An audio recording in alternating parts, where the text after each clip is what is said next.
Haleluya, puji Tuhan. Selamat pagi Bapak Ibu Saudara yang dikasihi Tuhan. Semoga kita bersemangat pagi hari ini dalam kita memuji memuliakan nama Tuhan. Tiba waktunya kita akan mendengar firman Tuhan. Mari kita akan datang pada Tuhan, kita berdoa. Bapa dalam surga, di dalam nama Tuhan Yesus Kristus yang menjadi Tuhan dan Juru Selamat kami, pagi ini kami sungguh mengucap syukur karena Engkau satukan kami dalam ibadah pada pagi hari ini, semua karena anugerah Tuhan. Berikan kami kekuatan, kesehatan, semua untuk kemuliaan nama-Mu. Tiba waktunya kami akan mendengar firman-Mu. Tuhan berkati kebenaran-Mu yang akan hamba-Mu sampaikan. Tuhan berkati hamba-Mu ini. Tuhan mampukan untuk menyampaikan kebenaran firman-Mu. Setiap telinga yang siap mendengar firman-Mu, Tuhan berkati sehingga firman-Mu sungguh-sungguh bertumbuh, berbuah di dalam kehidupan kami. Di dalam nama Tuhan Yesus Kristus kami berdoa dan mengucap syukur. Haleluya. Amin. Puji Tuhan Bapak Ibu Saudara yang dikasihi Tuhan. Pagi hari ini kita akan mendengar kebenaran firman Tuhan. Kelanjutan dari apa yang saya sampaikan minggu lalu. Minggu lalu kita mendengar kebenaran firman Tuhan bahwa hidup ini adalah singkat. Ya, Ayub katakan seperti bunga yang berkembang lalu layu, seperti bayang-bayang yang hilang lenyap. Demikian juga pemazmur menggambarkan singkatnya hidup ini seperti rumput, seperti bunga rumput. Yakobus menggambarkan seperti uap yang sebentar saja lalu lenyap. Nah, Bapak Ibu sudah dikasih Tuhan, minggu lalu kita juga sudah melihat satu contoh yang tidak baik, yaitu kehidupan Esau. Bagaimana dia menggunakan waktu yang singkat ini, hidup yang singkat ini untuk sesuatu yang tidak berarti, sehingga akhir hidupnya dia mengalami penyesalan yang luar biasa. Dia seorang yang sebenarnya punya potensi untuk diberkati Tuhan luar biasa, untuk dipakai Tuhan luar biasa, tetapi karena dia sembrono dalam menjalani hidup ini, saudaraku, maka dia kehilangan berkat yang luar biasa. Saudaraku, Esau dia menggunakan hidup sebebas-bebasnya. Dia tidak peduli dengan aturan yang mengikat. Dia tidak peduli dengan perasaan orang lain. Dan dia tidak menghargai perkara-perkara rohani. Itulah sebabnya hidup yang singkat ini membuat dia mengalami penyesalan yang luar biasa. Nah, pada pagi hari ini kita akan mendengar nasihat dari Guru Agung kita, Tuhan Yesus Kristus. Bagaimana seharusnya menggunakan hidup yang singkat ini. Apa yang harus kita kerjakan dalam hidup yang singkat ini supaya kita memiliki kehidupan yang berarti dan kita tidak mengalami penyesalan di kemudian hari. Mari kita lihat di dalam Lukas pasal yang ke-12 ayat 22 sampai 23. Ini yang pertama Bapak Ibu. Lukas pasal 12 ayat 22 sampai 23, firman Tuhan berkata, Yesus berkata kepada murid-muridnya, "Karena itu aku berkata kepadamu, janganlah khawatir akan hidupmu, akan apa yang hendak kamu makan, dan janganlah khawatir pula akan tubuhmu, akan apa yang hendak kamu pakai. Sebab hidup itu lebih penting daripada makanan, dan tubuh itu lebih penting daripada pakaian." Haleluya. Jelas sekali bahwa nasihat Tuhan Yesus dalam kehidupan kita orang-orang percaya, bagaimana kita menggunakan hidup yang singkat ini, yaitu yang pertama, jangan pergunakan waktu hidup yang singkat ini dengan kekhawatiran, Bapak Ibu. Ya, sekali lagi, jangan gunakan waktu yang hidup yang singkat ini dipenuhi dengan kekhawatiran. Firman Tuhan berkata bahwa hidup itu lebih penting dari makanan dan tubuh itu lebih penting daripada pakaian. Bapak Ibu sudah dikasih Tuhan, dalam terjemahan yang lain firman Tuhan berkata, karena dalam kehidupan ini ada yang jauh lebih penting daripada makanan dan pakaian. Bapak Ibu sudah dikasih Tuhan, hal kekhawatiran, apa itu kekhawatiran? Saudaraku, kekhawatiran ya bukan sekedar hanya perasaan kecemasan di dalam batin ini. Tetapi kalau kita melihat kebenaran firman Tuhan ini, saudaraku, nasihat kekhawatiran itu dimulai dengan kata karena itu. Ya, karena itu tentu ini ada kaitan dengan kisah atau kejadian sebelumnya. Kalau kita melihat konteks di dalam Lukas pasal 12 ini, Ya, di dalam ayat yang ke-13 sampai dengan ayat yang ke-21, di situ Tuhan Yesus menceritakan, Alkitab bercerita tentang, saudaraku, ada seorang yang datang kepada Yesus, ya, mencoba memanfaatkan keagungan Tuhan, wibawa Tuhan Yesus untuk mendapatkan warisan, mendapatkan harta yang banyak dari saudara-saudaranya. Oleh karena itu, Bapak Ibu, di dalam ayat yang ke-14, Tuhan Yesus menasehatkan, memperingatkan tentang ketamakan. Yesus berkata, berjaga-jagalah dan waspadalah terhadap segala ketamakan. Sebab walaupun seorang berlimpah-limpah hartanya, hidupnya tidaklah tergantung daripada kekayaan itu. Bapak Ibu saudara yang dikasih Tuhan, Tuhan Yesus mengerti hati orang yang datang kepadanya, yang ingin memanfaatkan kuasanya untuk mendapatkan harta yang banyak. Tuhan Yesus melihat bahwa hatinya dipenuhi dengan ketamakan akan kekayaan. Bapak Ibu saudara yang dikasih Tuhan, kemudian di dalam ayat 16-21, Yesus memberikan satu perumpamaan tentang orang kaya yang bodoh. Ya, dikatakan ada orang kaya yang memiliki tanah yang menghasilkan hasil yang berlimpah-limpah. Kemudian dia merombak lumbung-lumbungnya, ya, mendirikan lebih besar lagi dan menyimpan di dalamnya segala gandum dan barang-barang itu. Sesudah itu ia berkata di dalam jiwanya, "Hei jiwaku, ada padamu banyak barang tertimbun untuk bertahun-tahun lamanya. Beristirahatlah, makanlah, minumlah, dan bersenang-senanglah." Di sini Yesus mengatakan ada orang kaya yang begitu bangga, begitu puas, begitu mengikatkan diri kepada kekayaannya, sehingga dia merasa akan hidup dengan saudaraku dengan tenang, saudaraku akan hidup dengan lebih lama, dan seterusnya akan hidup dalam kesenangan. Ayat 20, tetapi firman Allah berkata kepadanya, "Hai engkau orang bodoh, pada malam ini juga jiwamu akan diambil daripadamu, dan apa yang telah kau sediakan, untuk siapakah itu nanti?" Bapak Ibu saudara dikasih Tuhan, Yesus memperingatkan, ini orang kaya yang bodoh. Karena mengikatkan diri kepada kekayaan, dia lupa bahwa hidup itu singkat, bahwa kematian itu bisa datang kapanpun juga. Dan ketika dia mati, untuk apakah harta kekayaan yang banyak yang ia miliki? Tidak ada gunanya, dan bahkan kekayaan itu tidak dibawa mati oleh seorang kaya sekalipun. Nah, Bapak Ibu saudara dikasih Tuhan, kemudian datanglah firman Tuhan, datanglah nasihat dari Tuhan Yesus. Karena itu aku berkata kepadamu, janganlah khawatir akan hidupmu. Bapak Ibu, kalau lihat dari konteks ini, sekali lagi, kekhawatiran bukan hanya sekedar perasaan cemas, perasaan takut, perasaan gelisah di dalam batin seseorang. Tetapi kekhawatiran memiliki arti yang lebih dalam lagi, yaitu sikap hati mengandalkan harta, mengandalkan kekayaan, dan menyangka bahwa kekayaan atau hal-hal lahiriah adalah segala-galanya.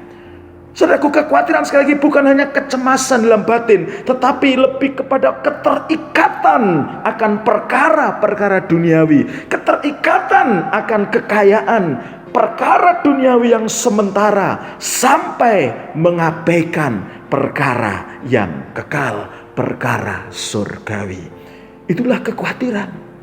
Saudaraku, ada banyak orang, saudaraku, hidup di dalam kekhawatiran. Mungkin dia berkata, "Pak Pendeta, saya tidak cemas." Mungkin dia juga berkata, "Aku tidak khawatir dengan hidupku, aku punya kekayaan."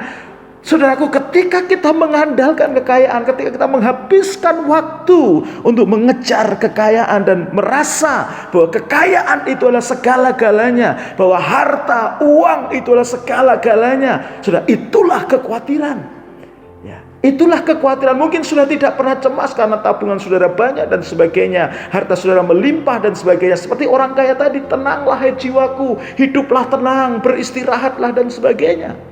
Tetapi ketika kita terikat kepada kekayaan, sebenarnya itulah kekhawatiran yang sesungguhnya.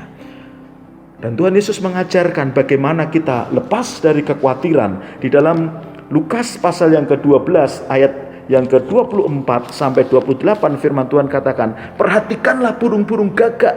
yang tidak menabur dan tidak menuai dan tidak mempunyai gudang atau lumbung, namun demikian diberi makan oleh Allah, betapa jauhnya kamu melebihi burung-burung gagak itu. Siapakah di antara kamu yang karena kekhawatirannya dapat menambahkan sehasta pada jalan hidupnya? Jadi jikalau kamu tidak sanggup membuat barang yang paling kecil, mengapa kamu khawatir akan hal-hal lain?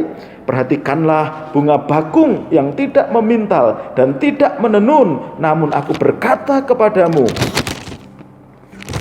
Salomo dalam segala kemegahannya pun tidak berpakaian seindah salah satu dari bunga itu. Jadi jika rumput di ladang yang hari ini ada dan besok dibuang ke dalam api, demikian didandani Allah. Terlebih lagi kamu, hai orang-orang yang kurang percaya. Bapak Ibu Saudara yang dikasihi Tuhan, inilah cara untuk kita lepas dari kekhawatiran, lepas dari keterikatan dunia, lepas dari keterikatan kekayaan. Saudaraku, yang pertama kita harus menyadari bahwa kita lebih berharga daripada burung di udara, daripada bunga bakung di padang, daripada rumput-rumput yang kering.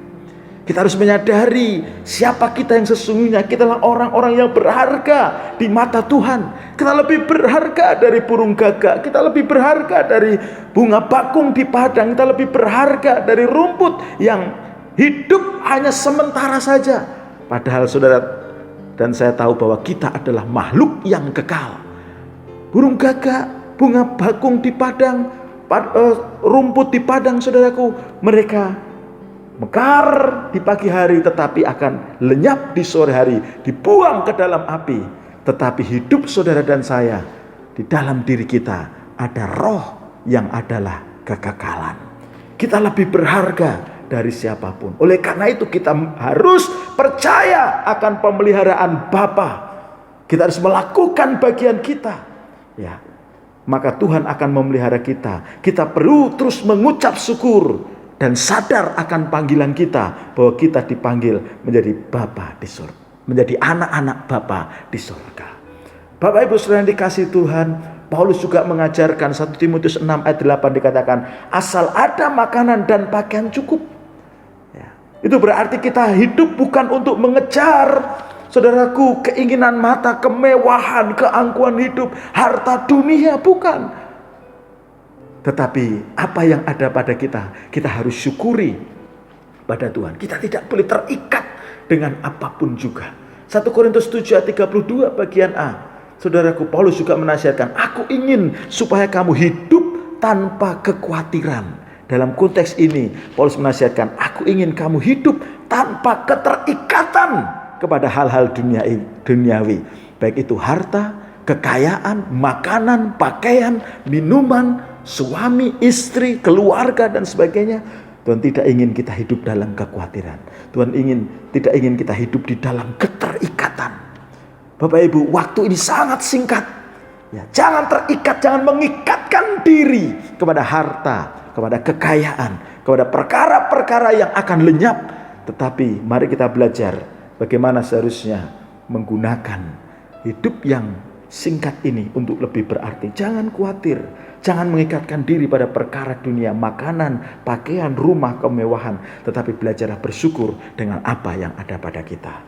Yang kedua, Bapak Ibu Saudara yang kasih Tuhan, Tuhan Yesus mengajarkan kalau kita tidak boleh mengikatkan diri kepada harta kekayaan, lalu apa yang harus kita perbuat? Ayat 31, tetapi carilah kerajaannya, maka semuanya itu akan ditambahkan juga kepadamu.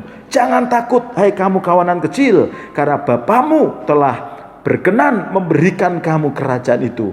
Jualah segala milikmu dan berikanlah sedekah. Buatlah bagimu pundi-pundi yang tidak dapat menjadi tua, suatu harta di sorga yang tidak akan habis, atau yang tidak dapat didekati pencuri dan yang tidak dirusakkan ngengat. Karena di mana hartamu berada, di situ juga hatimu berada.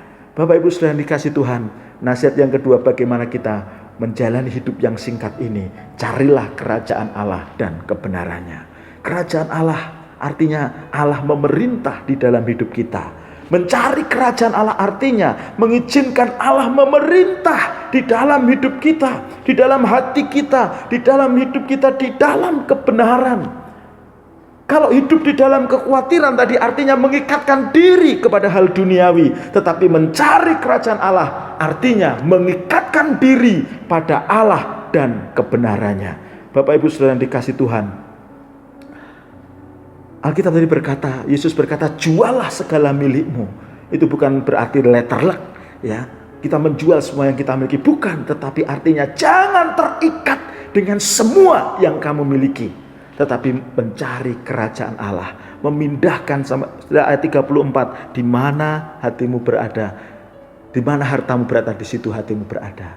Mencari kerajaan Allah artinya memindahkan hati, saudaraku, dari keterikatan kepada kekayaan barang-barang dunia, tetapi kita memindahkan hati pada keterikatan akan kerajaan Allah dan kebenaran. Carilah artinya ada usaha yang sungguh-sungguh untuk mendapatkan kerajaan Allah.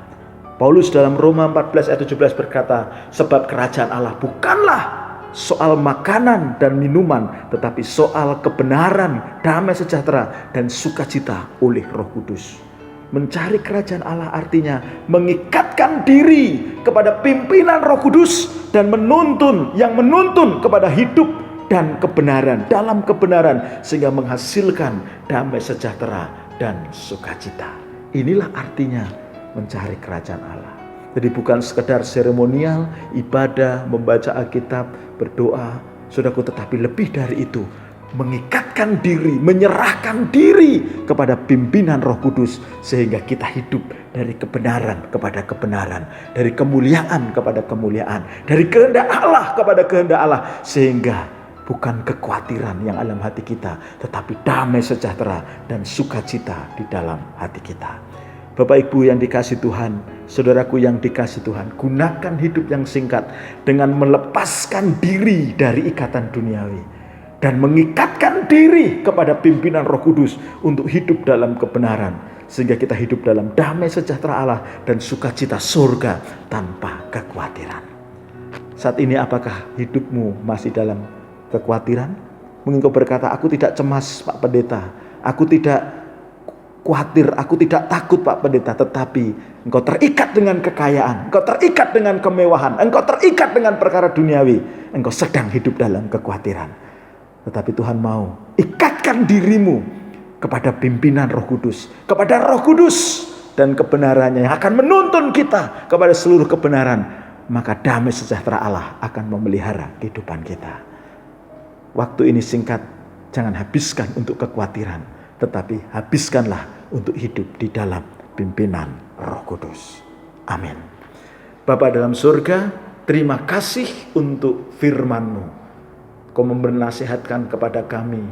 Waktu yang singkat ini kami pergunakan bukan dengan kekhawatiran, bukan dengan keterikatan kami dengan kekayaan, dengan harta, dengan perkara-perkara duniawi, dengan kemewahan duniawi, tetapi Engkau menasihatkan supaya hidup yang singkat ini kami berusaha mencari kerajaan-Mu, berusaha dengan sungguh-sungguh hidup di dalam pimpinan kuasa Roh Kudus-Mu, hidup di dalam kebenaran, baik di dalam batin kami, dalam pikiran kami, dalam perasaan kami, dalam tutur kata kami, dalam tingkah laku kami berjalan dalam pimpinan-Mu, sehingga damai sejahtera-Mu memerintah dalam hati kami.